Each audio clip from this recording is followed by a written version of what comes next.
हरे कृष्णा। इससे पिछली वीडियो में हमने जाना कि अक्षय तृतीया के दिन कौन कौन सी महत्वपूर्ण घटनाएं हुई जो कि हमारे जीवन में आध्यात्म शक्ति को बढ़ाने वाली हैं। आज की वीडियो में उनमें से एक घटना भगवान परशुराम के अवतरण के बारे में हम जानेंगे। भगवान विष्णु 6 प्रकार से अवतार लेते हैं, जिनके अंतर्गत सबसे पहले आते हैं पुरुष अवतार, फिर आते हैं गुण अवतार, लीला अवतार, युग अवतार, मनवंतर अवतार और छठे होते हैं शक्त्यावेश अवतार। ये 6 प्रकार हैं जिनमें भगवान विष्णु अवतरण लेते हैं। उदाहरण के तौर पे मनवंतर अवतार वे हैं जो एक मनु के समय में जो अवतार रूप में मनु उनकी पूजा करें। उदाहरण के तौर पर स्वयंभू मनु के समय भगवान यज्ञ मनवंतर अवतार थे। अब युग अवतार कौन हुए? जैसे हम जानते हैं 4 युग हैं, सत्ययुग, त्रेता युग, द्वापर युग और कलयुग। अभी द्वापर युग के अंदर भगवान कृष्ण युग अवतार हैं। फिर कोई एक स्पेसिफिक लीला, कोई एक विशेष लीला करने के लिए भी भगवान अवतार लेते हैं, उनको लीला अवतार कहते हैं। उसी प्रकार से जो पुरुष अवतार हैं वो 3 हैं, यानी कि भगवान विष्णु के ही स्वरूप वे 3 हैं, करणोदक्षाई विष्णु, गर्भोदक्षाई विष्णु और शिरोदक्षाई विष्णु। फिर 3 प्रकार के गुण अवतार हैं। सत्वगुण के अवतार है भगवान विष्णु स्वयं, रजोगुण के अवतार है भगवान ब्रह्मा और तमोगुण के अवतार है शिव जी। इस प्रकार से ये गुण अवतार हुए। अब आते हैं शक्त्यावेश अवतार के ऊपर, जो कि छठा प्रकार है। शक्त्यावेश अवतार उन्हें कहा जाता है जिनके अंतर्गत जिन जीवों में भगवान विष्णु अपनी एक विशेष शक्ति उनको प्रदान करते हैं ताकि वो धर्म की स्थापना कर सके। उदाहरण के तौर पे भगवान परशुराम जी, उनके अंदर संहार शक्ति यानी कि विनाशकारी शक्ति भगवान ने उनको वो शक्ति प्रदान की जिससे कि वो अधार्मिक क्षत्रियों का विनाश कर सके। नारद मुनि वे भी शक्त्यावेश अवतार हैं, वे भक्ति के शक्त्यावेश अवतार हैं। इस्कॉन के फाउंडर आचार्य श्रील प्रभुपाद, उनको प्रचार का शक्त्यावेश अवतार माना जाता है। तो अब हम चर्चा प्रारंभ करेंगे परशुराम भगवान के बारे में, जो कि विष्णु भगवान के शक्त्यावेश अवतार हैं। अब भगवान ब्रह्मा तो हम सब जानते हैं, उनके एक पुत्र हुए जिनका नाम हुआ कुश। ये क्षत्रिय पुत्र हुए। ये कुश के पुत्र हुए कुशनाभ, दूसरे नंबर के पुत्र हुए कुशनाभ। सो ब्रह्मा से कुश, कुश से कुशनाभ, कुशनाभ के पुत्र हुए गाधी। गाधी की एक पुत्री और एक पुत्र। पुत्र का नाम हुआ विश्वामित्र और पुत्री का नाम हुआ सत्यवती। अब यहां से इस सत्यवती से भगवान परशुराम की कहानी ज्यादा समझ में आएगी आपको। ये जो सत्यवती कन्या थी, इसका विवाह हुआ एक ऋषि, एक ब्राह्मण से। उन ब्राह्मण ऋषि का नाम था ऋचिक, ऋचिक ऋषि। ये ऋचिक ऋषि के पास में सत्यवती और उनकी माता यानी कि गादी की पत्नी और सत्यवती मां और बेटी दोनों वो उनके पास में जाती हैं और उनसे निवेदन करती हैं कि आप तो इतने श्रेष्ठ ब्राह्मण हैं, हमें भी भगवान के प्रसादी रूप में कोई पुत्र की कामना है, तो कृपया करके आप एक ऐसा यज्ञ करें या फिर ऐसा कोई फल प्रदान करें जिससे कि हमें पुत्र हो सके। दोनों ने ये रिक्वेस्ट करी। किस किसने? जो ये ऋषि की पत्नी है सत्यवती, उन्होंने, और सत्यवती की माता ने, दोनों ने ये रिक्वेस्ट करी, ये विनती करी ऋचिक से। ऋचिक ने कहा तथास्तु। ये कह के उन्होंने कुछ समय पश्चात उन दोनों को अलग अलग पात्रों में, अलग अलग वेसल्स में खीर लाके दी, पायसम लाके दिया और सत्यवती से कहा कि ये तुम्हारा है, ये तुम्हें लेना है, और ये माता आपका है, ये वाला आपको लेना है। एक्सचेंज मत करना, ऐसा नहीं कि इसको दे दिया उसको दे दिया, ये मत कर देना। ये बोल के ऋषिक जो चले गए अपने फिर से कार्य में, अपनी साधना में, तपस्या में, वो फिर संलग्न हो गए। अब जो सत्यवती की माता थी, उन्होंने सोचा मन में, अरे मेरी पुत्री को तो इसने अच्छा वाला पायसम दिया होगा। क्यों?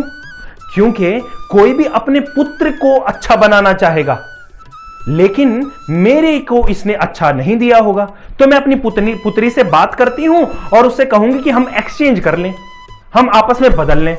अब माता ने जैसे ये रिक्वेस्ट की अपनी पुत्री सत्यवती से, सत्यवती ने कहा कि हाँ माता सही है, कोई नहीं, क्या फर्क पड़ता है, मेरा भाई और मेरा जो बेटा होगा उसमें मैं कोई अंतर नहीं करना चाहती और ना ही मैं करती हूं।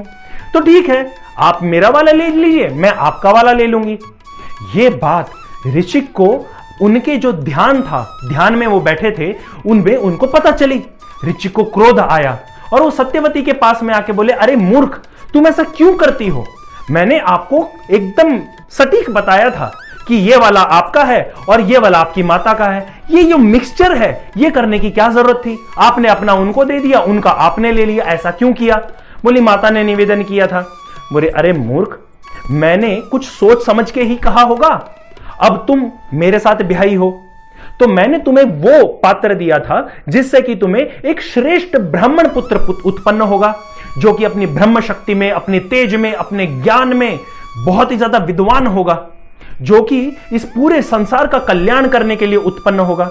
और मैंने तुम्हारी माता को, क्योंकि वो क्षत्रिय कुल में ही है, क्षत्रिय पुत्र के लिए खीर दी थी। उससे उनको ऐसा बलशाली, शक्तिशाली, वीर्यवान, शौर्यवान पुत्र प्राप्त होता, जो इस पूरे संसार का अच्छे से राजा रूप में देखभाल कर सकता। अब तुमने एक्सचेंज कर लिया, अब तुमको वो मिलेगा, इसको वो मिलेगा। अब सत्यवती निवेदन करने लगी, प्रभु, मैं नहीं चाहती कि ये गलती हो, आप कृपया करके क्षमा करें। और हे पतिदेव, मैं आपसे यह भी विनती करती हूं कि इसका कोई ना कोई समाधान आप निकाल दे। ऋषिक ने कहा, ठीक है, आपका जो पुत्र होगा वो तो ब्राह्मण होगा, लेकिन जो उसका पुत्र होगा, यानी कि आपका पोता, पौत्र, वो ब्राह्मण नहीं, वो क्षत्रिय होगा गुण से। भले ही जन्म से वो ब्राह्मण हो, लेकिन गुणों से, उसके कर्म से वो क्षत्रिय होगा। हां, आप सही समझे। ये जो सत्यवती के पौत्र हैं, जो सत्यवती के पोते हैं, ये भगवान परशुराम हैं। तो इनके पिता कौन हुए परशुराम जी के? सत्यवती के पुत्र हुए जमदाग्नि, और जमदाग्नि का विवाह हुआ रेणुका से। रेणुका और जमदाग्नि के पुत्र हुए भगवान परशुराम। वहां पे सत्यवती की माता का कौन पुत्र हुआ? वे हुए विश्वामित्र। विश्वामित्र यूं तो बहुत ही प्रभावशाली, बलशाली क्षत्रिय थे, लेकिन जब उन्होंने वशिष्ठ महर्षि को देखा, जो कि भगवान राम के गुरु रहे हैं, जो कि इक्ष्वाकु वंश के गुरु रहे हैं, जब उन्होंने वशिष्ठ को देखा तो उनके मन में यह आया कि मैं भी ब्रह्म ऋषि बनूं। उसके बाद में उन्होंने तपस्या की और वो ब्रह्म ऋषि बन गए। अब आइए हम भगवान परशुराम के ऊपर और फोकस करते हैं। तो भगवान परशुराम का अवतार हुआ अक्षय तृतीया के दिन। जहां देखो वहां मंगल गान हो रहे हैं, पूरी पृथ्वी प्रसन्न है, क्योंकि स्वयं भगवान विष्णु का शक्त्यावेश अवतार उत्पन्न हुआ है। तो सारी ऋतुएं एक साथ चहचलाती हुई, भले ही गर्मी हो तो उस समय में भी ऐसा महसूस हो रहा है जैसे कि वसंत ऋतु हो। बहुत ही शीतल शीतल वायु आ रही है, धरती नए नए फूलों को उत्पन्न कर रही है, धीमी धीमी सी बारिश हो रही है। पृथ्वी बहुत खुश थी, संसार बहुत खुश था। अब भगवान परशुराम के जो गुण हैं उनके बारे में हम जानते हैं। ये अपने पिता के बहुत ही प्रिय पुत्र रहे। जो भी जमदाग्नि ऋषि ने कहा, उसी प्रकार से भगवान परशुराम ने अपना जीवन पालन किया। इसके अंदर काफी सारी कथाएं आती हैं, हम सीधा चलते हैं जो उनके क्षत्रिय गुण वाली कथाएं हैं उनके ऊपर। तो ऐसा हुआ कि एक बहुत ही बलशाली राजा थे। महिष्मती नगरी के बलशाली राजा का नाम था सहस्त्र बाहु अर्जुन, या फिर सहस्त्र अर्जुन भी। उनको सहस्त्र अर्जुन भी कहा जाता है या सहस्त्र बाहु अर्जुन भी कहा जाता है। ये भगवान दत्तात्रेय के बहुत ही वरिष्ठ भक्त थे। इन्होंने भगवान दत्तात्रेय से प्रार्थना करते हुए एक वर मांगा था कि कोई भी क्षत्रिय मुझे युद्ध में नहीं हरा सकेगा। इसी के लिए तो, अब समझ गए, इसी को हराने के लिए, क्योंकि अभिमान आ जाएगा, घमंड आ जाएगा, क्षत्रियता का पालन नहीं करेगा, धर्म के पथ से भिन्न होकर अधार्मिक बनने लगेगा, तब भगवान परशुराम आके इसका संहार करेंगे या फिर इसका टेक केयर करेंगे, आप समझ लीजिए। लेकिन क्षत्रिय तो कर नहीं सकता, तो कुल में हुए ब्राह्मण के, लेकिन गुण और व्यवहार और कर्म हुआ क्षत्रिय का। खैर, तो सहस्त्र बाहु अर्जुन को भगवान दत्तात्रेय से यह वरदान मिला, और सहस्त्र बाहु अर्जुन बहुत ज्यादा शक्तिशाली था। यहां तक कि उसने रावण को भी हरा दिया था चुटकियों में, कोई समय नहीं लगा था। यह एक कहानी आती है वाल्मीकि रामायण के अंतर्गत कि किस प्रकार से रावण नर्मदा नदी के तट पर बैठ के भगवान शिव की आराधना कर रहा था। उस समय सहस्त्र बाहु अर्जुन नर्मदा नदी में स्नान करते हुए उसने अपने हजारों हाथ आप समझ गए, सहस्त्र बाहु यानी के 1000 हाथों वाला। अपने सहस्त्र बाहुओं से, हाथों से उसने नर्मदा नदी का प्रवाह केवल रोका नहीं, उसका डायरेक्शन ही बदल दिया। अब क्योंकि उसका डायरेक्शन बदल दिया, नर्मदा नदी ऐसे जाती हो, उसके तट पे रावण बैठ के तपस्या कर रहा है, शिव जी की आराधना कर रहा है तट पे बैठ के। अब इसने बांध बना दी अपने हाथों से, सहस्त्रबाहु अर्जुन ने। अब इस वजह से नर्मदा नदी ऐसे बहने के बजाय थोड़ा साइड से गई। जब थोड़ा साइड से गई, शिव जी को बहा ले गई, शिवलिंग को, उसकी जो पूजा सामग्री थी रावण की, उनको बहा ले गई, यहां तक कि रावण को भी बहा ले गई। नर्मदा नदी का वेग तो बहुत ही तेज था। जैसे ही ये वेग से रावण दुम दुम दुम दुम डूबने लगा, वो तुरंत जाकर बोला, किसने किया, आओ आई विल फाइट। तुरंत उठा, युद्ध करने के लिए गया। लेकिन युद्ध करने कहां टिक पाता, वो सहस्त्रबाहु अर्जुन के सामने बहुत बुरी तरीके से पराजित हुआ। अब सहस्त्रबाहु अर्जुन के मन में घमंड और अभिमान उत्पन्न होना चालू हो गया था। वैसे तो वो बहुत ही ज्यादा धार्मिक राजा था, लेकिन धीरे धीरे करके जब आप किसी से पराजित नहीं होते, सब लोग आपकी बड़ाई करने लगते हैं, आपके सामने नतमस्तक होने लगते हैं, तब आपके अंदर घमंड उत्पन्न होता है। इसीलिए श्रील प्रभुपाद हम सबको सिखाते हैं कि इस प्रकार का अभिमान और घमंड हमारे मन में, हमारे हृदय में उत्पन्न नहीं हो, तो हमें भगवान विष्णु, कृष्ण, राम या फिर किसी भी मंदिर देवस्थान में जाके सफाई करनी चाहिए, मंदिर मार्जन करना चाहिए। वहां पे जाके आप पोछा लगाएं, झाड़ू लगाएं, भगवान के जो वेसल्स हैं, पात्र हैं, उनको धोएं, मांजें, अपने हृदय को निर्मल बनाएं। तो भगवान की सेवा में हमें लगना चाहिए, ताकि हमारे मन के अंदर घमंड नहीं हो। यह चीज सहस्त्रबाहु अर्जुन नहीं कर रहा था। एक दिन की बात है, यह जमदग्नि ऋषि के आश्रम पे जा पहुंचा। इसने पूछा था कि मेरा जो ये बल है उसको कौन पराजित कर सकता है। तब इसको उत्तर मिला कि केवल एक है, जो कि भगवान विष्णु के अवतार हैं, भगवान परशुराम। उनसे जाके मिल लीजिए। बोले ठीक है, मैं जाता हूं। अब कहां जाएगा भाई, वो तो पिता के घर में ही जाएंगे। तो वे जमदग्नि ऋषि के आश्रम पर गए, पूरी अश्वहिनी सेना लेके गए। वहां जाके देखा तो परशुराम तो है नहीं। तो क्या करें, इन्होंने जमदग्नि से पूछा कि कैसे क्या व्यवस्था, सब ठीक ठाक। बोले अब जमदग्नि ऋषि, क्योंकि वे ब्राह्मण हैं, उनका हृदय बहुत ज्यादा करुणामान है, उनका हृदय बहुत ज्यादा विशाल है। तो उन्होंने राजा, उसके साथ में उनके जितने भी सैनिक हैं, सबसे विनती की, आप आज यहीं भगवान का प्रसाद पाके जाएं। बोले हमारी इतनी अक्षोहिणी सेना है, आप कहां से खिला पाओगे, छोटे से ब्राह्मण हो, छोटी सी कुटिया है, घमंड है भाई। अब जमदग्नि जी ने कहा, मेरे को एक बार सेवा का तो मौका दीजिए, आप राजा हैं, हमारे घर पे आए हैं, आपको भूखे पेट नहीं जाने देंगे। जमदग्नि ऋषि के घर पे उस समय थी कामधेनु गाय। जी हां, अब कामधेनु गाय की क्या विशेषता है, आप जो भी उनसे कामना करें वे सब कुछ पूर्ति करते जाती हैं, कुछ भी रुकावट में नहीं रहेगा। आप कामधेनु गाय से भले ही सोना ले लो, भले ही हीरे जवाहरात मोती ले लो, या अन्न ले लो, किसी भी प्रकार का प्रसाद प्राप्त कर सकते हो। लेकिन वे ब्राह्मण हैं, तो इनकी ऐसी कोई गलत कामनाएं कभी नहीं हुई। केवल विश्व के कल्याण हेतु वे यज्ञ करते थे, पठन पाठन करते थे, जो गरीब हैं उनको दान देते थे, लोगों को, संत समाज को, ब्राह्मणों को, स्त्रियों को शेल्टर देते थे, उनका देखभाल करते थे। आश्रम में जो भी भक्त गण आए उनको प्रसाद पवाते थे, जैसे कि अभी ये राजा को पवा रहे हैं। तो राजा को और उनके सभी सैनिकों को खूब खूब पकवान बना बना के खिलाए जा रहे हैं। अब राजा सहस्त्रबाहु अर्जुन सोच रहा है, ये ब्राह्मण है या फिर कुछ और, कुछ तो गड़बड़ है। या तो इसने मेरा धन लूटा है, ये टैक्स नहीं भर रहा है ना, तो फिर या तो ये मेरा धन लूट के बैठा है, या फिर इसके पीछे कोई और चाल है। ब्राह्मण नहीं, ये तो कुछ कटुलता है। ये मन में सोच के सहस्त्रबाहु अर्जुन ने पूछ लिया कि आप तो ब्राह्मण हैं, आप तो ऋषि हैं, आप तो यहां बैठ के तपस्या करते हैं, एक छोटा सा आश्रम लेके रखा है, आपके पास तो पहनने के पास में भी ना हीरे जवाहरात मोती कुछ है नहीं, सोना चांदी है नहीं, इतना पकवान कहां से खिला रहे हो। जमदग्नि ऋषि ने कहा कि भगवान की प्रसन्नता के लिए मुझे ये कामधेनु गाय मिली है। ये कामधेनु गाय मेरी सारी कामनाओं को पूर्ति करती हैं, और इनका प्रयोग मैं अपने यज्ञ, हवन, तप, साधना, जप और दान करने के लिए करता हूं। जो भी किसी की जरूरत हो उसको पूर्ति करने के लिए करता हूं। आप आए तो मैंने कामधेनु गैया से निवेदन किया, उनकी प्रार्थना की, कामधेनु मैया ने मेरी प्रार्थना सुन के आप सबको ये व्यंजन प्रदान किए। इसके लिए हम सबको गाय की सेवा करनी चाहिए। जितनी भी गायें हैं वे सारी इन्हीं कामधेनु मैया की ही पुत्रियां हैं। गाय वे आपकी हर इच्छा पूर्ण करने के लिए पूर्ण तरीके से विद्यमान हैं।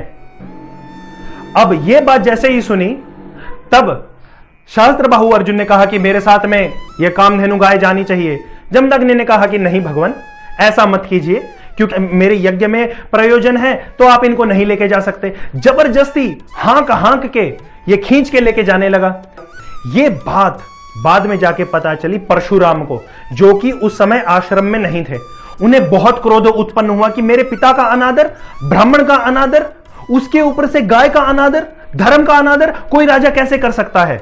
यह सोच के वे गए और उन्होंने सहस्त्रबाहु अर्जुन का वध कर दिया। यहां पे उनका जो क्षत्रिय गुण था वो प्रधान हुआ। और क्यों किया यह जरूर जानिए। कोई द्वेष नहीं था, क्योंकि वो राजा धर्म के पथ पे नहीं चल रहा था। इसके लिए भगवान परशुराम ने इस चीज को अपने हाथ में लिया, इस कार्यभार को अपने हाथ में लिया और जो सहस्त्रबाहु अर्जुन था उसका वध कर दिया। यह बात जमदग्नि को पता चली। उन्होंने क्रोध किया परशुराम पे कि आप ब्राह्मण के पुत्र हो, आपके अंदर सहनशीलता होनी चाहिए, क्षमा होनी चाहिए। आप कैसे दंड दे सकते हैं? वे तो राजा थे, भले ही उनसे गलती हुई, उसको सुधारा जा सकता है, वध करना कोई समाधान नहीं है। अब मैं क्या करूं? परशुराम जी ने पूछा। आप अपने क्रोध को शांत करने के लिए और इसका प्रायश्चित करने के लिए तपस्या कीजिए। ये तपस्या के लिए चले गए। पीछे से सहस्त्रबाहु अर्जुन के 100 पुत्र आके उन्होंने जमदग्नि ऋषि का वध कर दिया। रेणुका जो जमदग्नि ऋषि की पत्नी थी, भगवान परशुराम की माता, उन्होंने 21 बार अपनी छाती पीटी थी। जब भगवान परशुराम को इस बात का पता चला, वे वापस आए अपनी तपस्या से कि मेरे पिता का इस प्रकार से वध कर दिया है। उन्हें और क्रोध आया और एक नहीं, दो नहीं, पूरे 21 बार, वो 21 बार छाती का पीटना, 21 बार उन सब क्षत्रियों का विनाश किया जो कि अधार्मिक थे। इस पूरे भूस्थल से, पूरे भूमंडल से 21 बार राजाओं का वध किया जो कि अधार्मिक थे। भगवान परशुराम केवल उस समय विद्यमान नहीं थे, उनकी चर्चा और लीलाएं भगवान राम के साथ में भी विख्यात हैं। भगवान परशुराम की लीलाएं भगवान कृष्ण के साथ में भी विख्यात हैं। भगवान कृष्ण से ही भगवान परशुराम ने प्रार्थना की थी कि अब बहुत हो गया गिरधर, अब आपने मुरली बहुत बजा ली, अब सुदर्शन धारण करें और जितने भी दुष्ट हैं उनका विनाश करें। इसके पश्चात केवल यहां पे भगवान परशुराम का जीवन अंत नहीं होता, अंत तो हो ही नहीं सकता। भगवान परशुराम अब भी विद्यमान हैं, अब भी जीवित हैं और आगे जो अभी कल की अवतार आने वाले हैं वे भी शक्त्यावेश अवतार रहेंगे। उनको जो क्षत्रिय की शिक्षा है, किस प्रकार से युद्ध किया जाए, किस प्रकार से अस्त्र शस्त्र का प्रयोग किया जाए, धर्म का प्रचार, ये सारी शिक्षाएं भगवान परशुराम ही भगवान कल्कि को प्रदान करेंगे। आशा है कि आप सबको भगवान परशुराम के जो असीम गुण हैं उनके बारे में पता चला होगा। आपको यह भी पता चला होगा कि भगवान के अवतार के पीछे जरूर कोई कारण होता है और अक्षय तृतीया का फल यह कथा सुनने में और ही करोड़ों गुना आपके जीवन में विद्यमान हो चुका है। आप सबसे निवेदन है कि कृपया करके आप भी अपने क्रोध को थोड़ा शांत करें, भगवान परशुराम की प्रार्थना करें और यह जरूर जानें कि हमें पथ भ्रष्ट नहीं होना है। जो भी आपका धर्म हो, भले ही विद्यार्थी का हो, भले ही ब्राह्मण का हो या गृहस्थ का हो या सन्यासी का हो, किसी भी प्रकार का आपका धर्म हो, आप अपने धर्म से च्युत नहीं हो, धर्म को छोड़े नहीं, उसका पालन करें और भगवान परशुराम आप सबके ऊपर कृपा बरसाए रखें। भगवान परशुराम की जय, श्री अक्षय तृतीया की जय। हरे कृष्णा।